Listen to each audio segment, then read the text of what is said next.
Into the weekly report, Authoritarians using coronavirus fear to destroy America.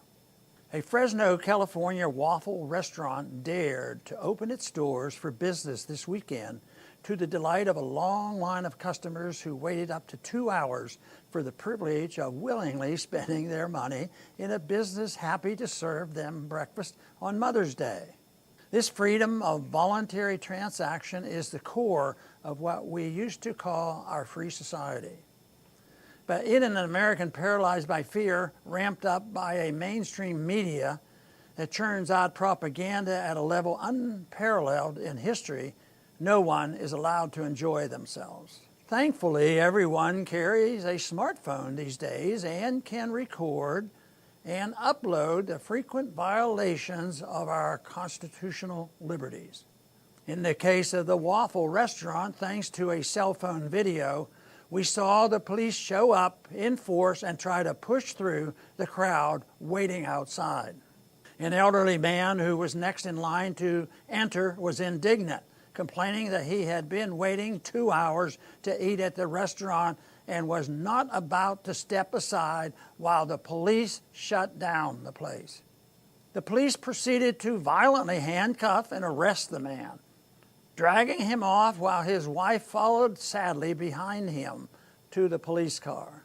It's hard not to be disgusted by government enforcers who would brutally drag an elderly man away from a restaurant for the crime of wanting to take his wife out for breakfast on Mother's Day. A virus far more deadly than the coronavirus is spreading from Washington down to the local city hall. Tin pot dictators are ruling by decree, while federal, state, and local legislators are largely stand by and watch as the U.S. Constitution they swore to protect goes up in smoke.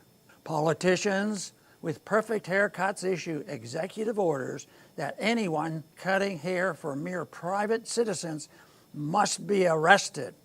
In Texas, a brave salon owner willingly went to jail for the crime of reopening her business in defiance of executive orders.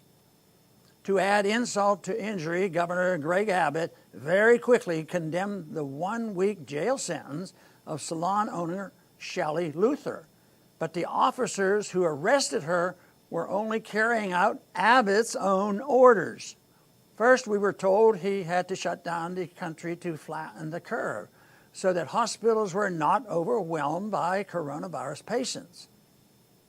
When most hospitals were nowhere near overwhelmed, and in fact were laying off thousands of healthcare workers because there were no patients, they moved the goalposts and said, we cannot have our freedom back until a vaccine was available to force on us or the virus completely disappeared, neither of which is likely to happen anytime soon.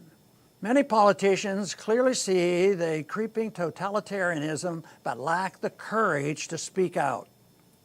Thankfully, patriots like Shelley Luther are demonstrating the courage our political leaders lack. When Patrick Henry famously said, "Give me liberty or give me death," in 1775, he didn't add under his breath, "unless a virus shows up."